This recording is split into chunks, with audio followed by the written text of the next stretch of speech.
पर्यन्तां गुरूणामाकृतिं स्मरेतेन विघ्नाः प्रणश्यन्ति सिद्धन्ति च मनोगतः लक्ष्मीं तनोतु नितरामितरानपेक्षमङ्घ्रिद्वयं निगमशाखेशिखाप्रवालम् हैरम्बमम्बुरुहडम्बरचौर्यनिक्रं विघ्नातिभेदशतधारधुरन्धरन्ः सर्वेषां स्वागतम्. This is the Saṃskāra session for the 54th shloka. So in the 54th shloka we talk about the prarabdha karma and all those things. So Prarabdhamashnan, we know that we've talked about this in length that we cannot escape the karma phalas. So in that case, we need to understand what are these karmas also. So we've seen at a very uh, basic level what the karmas were. So each text has its own interpretation and classification of karmas. Like for example, in Bhagavad Gita, we find three basic classification: karma, akarma, and vikarma. It is given in the 18th shloka of the 4th chapter. Uh, so now, but in Advaita, what happens is it is more specific. It is a little more developed, the idea, or rather, you wouldn't say developed. It is talked about in detail. So information is more. So here there are many kinds of karmas, but here we are talking about 8 different kinds of karmas. So these different kinds of karmas uh, have their own gives and we actually know what the karma phala is, otherwise we wouldn't be doing. But here, what kind of karma leads to what kind of karma phala? So that is what we need to understand. So for like that, so we have these 8 different types of classification. So first one is sanchita karma. So sanchita karma is basically the accumulated karma. Like for example, uh, learning a new language or learning Sanskritam itself. It very popularly, very prestigiously, it has been said that if a person takes up that effort, that initiative to learn Sanskritam, then it's actually his Purva Janma punya. So a lot of austerity has been accumulated over time, over life forms that person has today uh, approached or has started learning Sanskritam. So why we say this? Now let us try to understand this in a more spiritual level. Before, in a few shlokas before, I did mention that there is a memory associated with each and every sensory perception. Now, we know for a fact that sensory perception is not limited to the body. That is the reason why we say we shouldn't think of ourselves as the doer, or we shouldn't attach ourselves to the body. The reason is because the argument is our body is not the primary bhokta. Bhokta as in somebody who enjoys, who eats it, who enjoys the karma phalas. Our body is not the primary bhokta. Who is the bhokta? It is actually the Atma. Then, in that sense, what is the body doing? What is the point of that body? The body is the enabler or only the instrument. Like, for example, when I'm eating the spoon. I'm eating with the spoon. So the spoon is helping me take the food and then putting it into my mouth. But it is not going to help me to digest the food. Pachana Kriya is what is important. There is no point if a food is there, if it is in front of my on the table, or if it is fed to me. That is also there's no point in that. Ultimately, what is the point of having food is that it should get digested and the amshas, the vitamins or whatever is that energy that comes out of it, that the body should absorb. So for that, what is important? Digestion is important. So who is going to digest the food?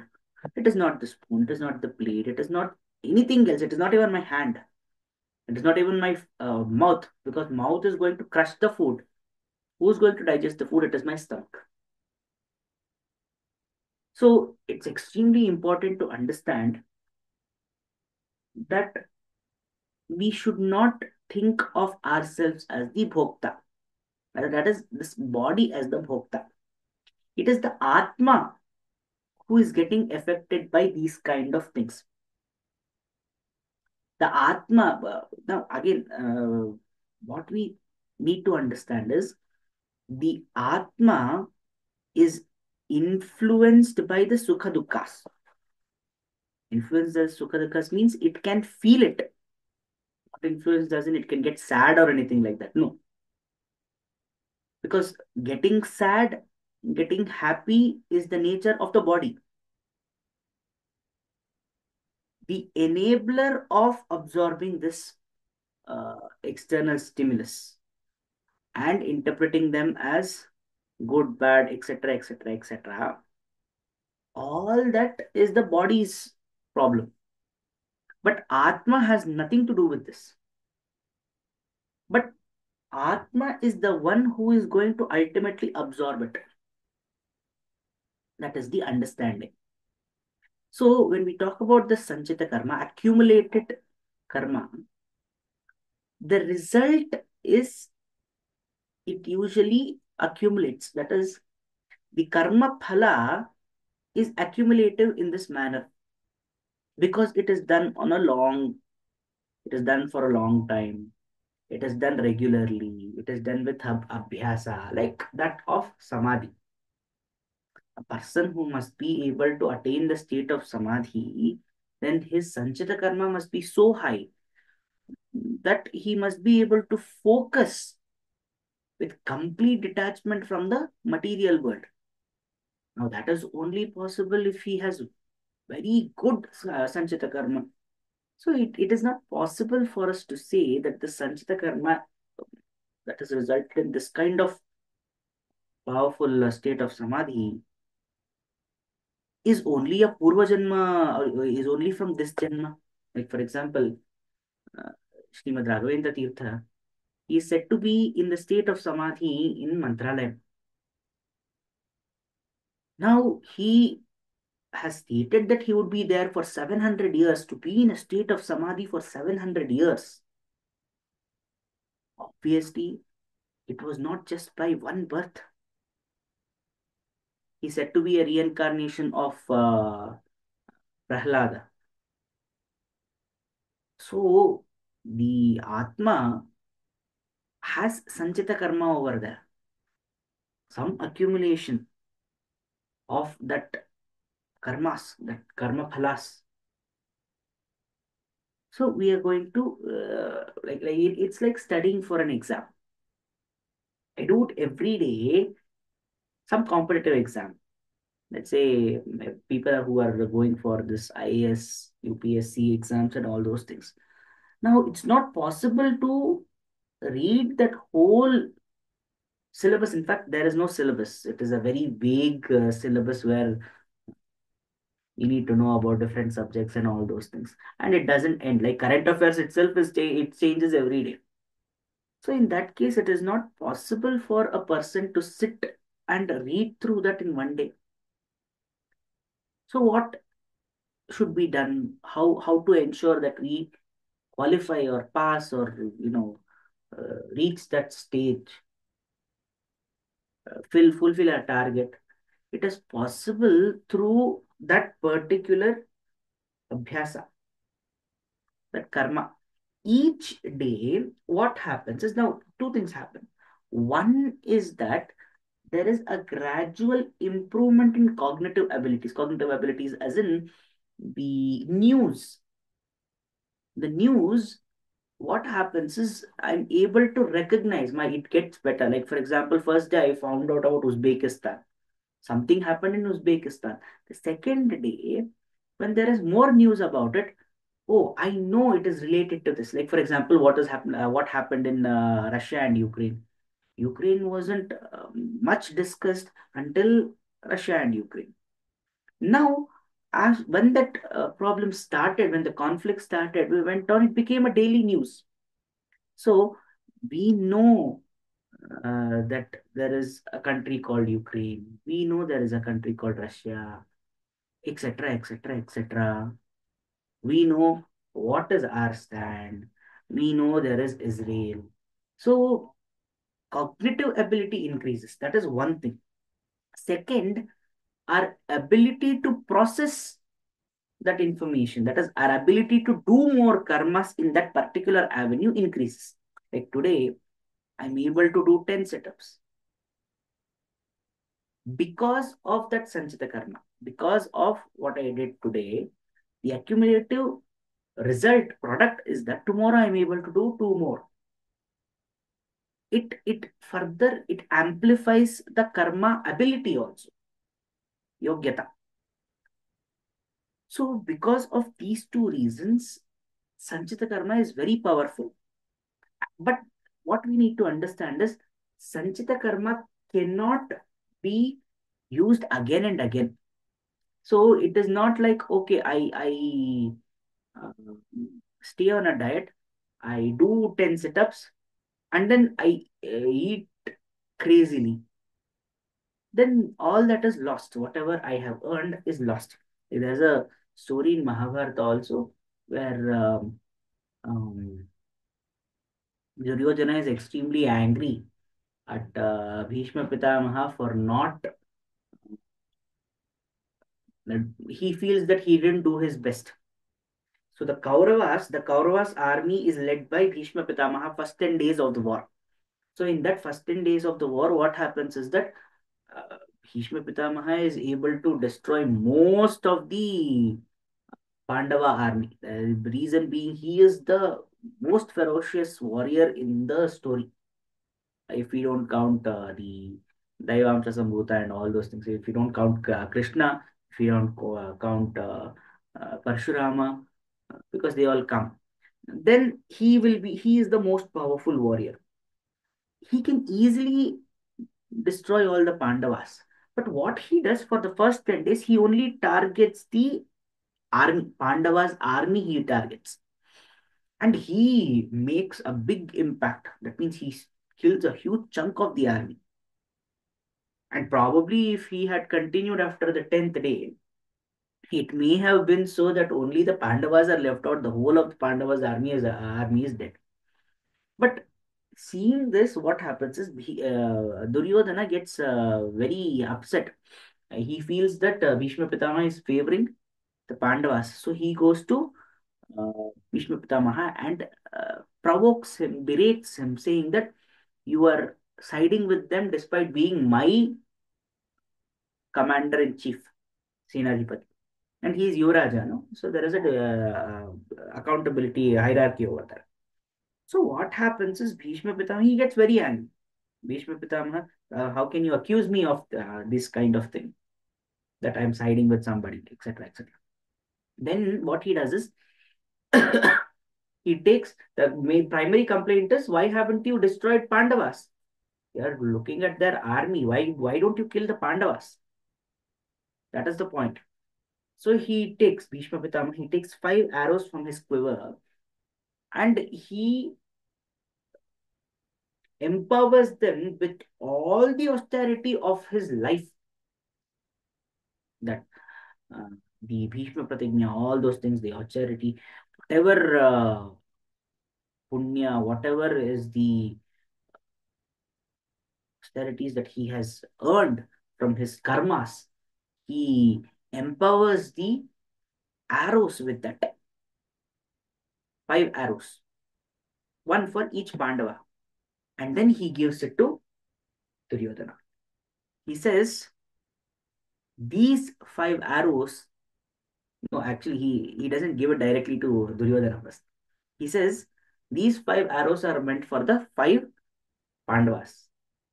Tomorrow, when the war starts, I'm going to use them, he says. Duryodhana is very apprehensive even now. So he says, you know what? Fine. You use them tomorrow, but you give it to me now. Tomorrow I will give it to you. He's not, he doesn't trust him enough. So Bhishma Pitamaha, he's very pious. He gives it to them. Fine, take. Krishna, knowing all these things, he asks, uh, I think, Nakula or Sahadeva. There is a boon. At one point of time, one of them had helped, I think it is Sahadeva. Sahadeva had helped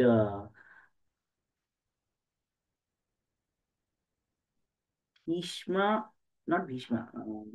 Sahadeva is very good in either of the two. There are two stories, so I'm getting confused over here.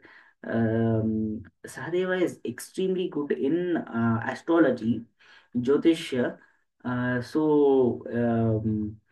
When when deciding the muhurat in which the war has to start, Duryodhana actually goes to him, and without any kind of pakshapata, he gives the right uh, muhurta. Krishna then later manipulates it so that he doesn't start at that muhurta. But this is one.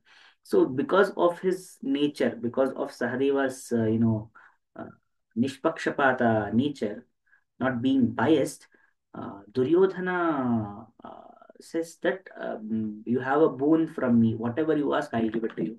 That is one version. Second version is when uh,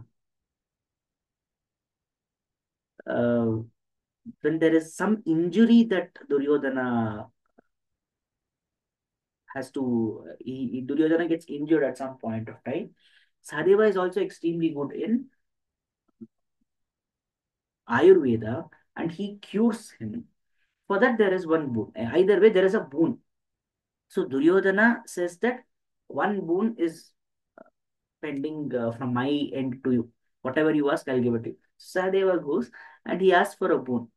And Duryodhana says, fine. What you ask, whatever you want.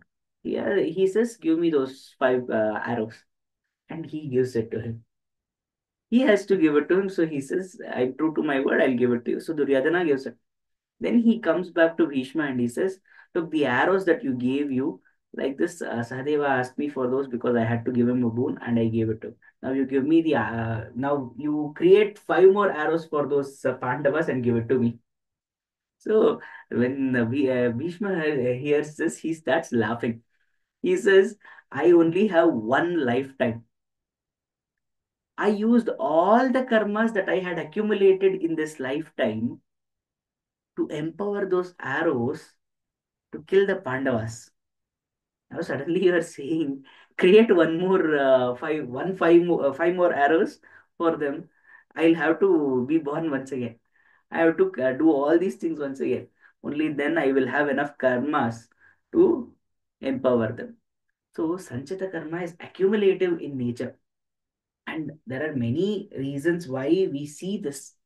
Suddenly we find some familiarity, like uh, our grasp of these kind of ancient uh, concepts. We may never have been exposed to this. We are able to grasp it, we are able to understand it better, we are able to believe in it better.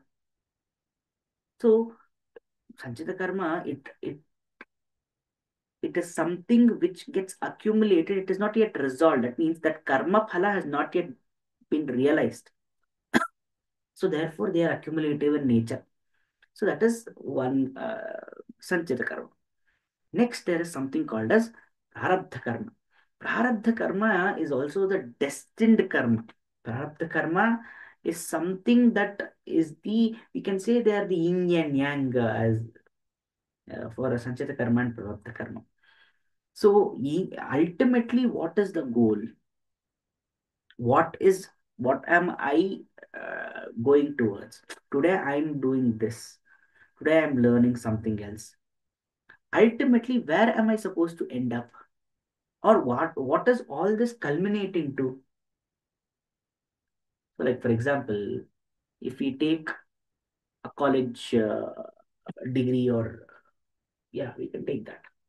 So in that case, what all should we do? First is studying. Studying is normal. That subject learning it is normal. But how do we do it? There may be seminars, there may be tests, there may be assignments, there may be presentations. All these things culminate to one thing. What is that? Clearing that particular course. That means uh, passing that particular course. So the ultimate destination is that prarabdha karma. So we can say sanchita karma is whatever the minute things. Prarabdha karma is sanchita karma all put together, whatever that contributes to, culminates to, that is prarabdha karma. So this determines the experiences that we face in our life. Next is kriyamana karma. It means what we are doing now, current karma. Kriyamana karma is that coordination of thoughts, actions, and decisions. So it affects our future experience. Like, for example, to do or not to do, to be or not to be. That decision making is there. That is kriyamana karma. Something that should be done, should not be done. That pathway, that crossroads that we see. And it leads us to somewhere. No, so that point where we do something or don't do something, that is kriyamana karma. Then we have the agami karma. Agami karma is yet to come, future karma. So this is kriyamana karma is the crossroads. Agami karma is what is lying in that road. Either this road or the road not taken. There is a famous poem by Robert Frost. So it's like that. So these are the four ones. The next four we will talk in the next part of it. So there are eight in total, and these are all popular in Advaita itself. So these are the different types of karmas.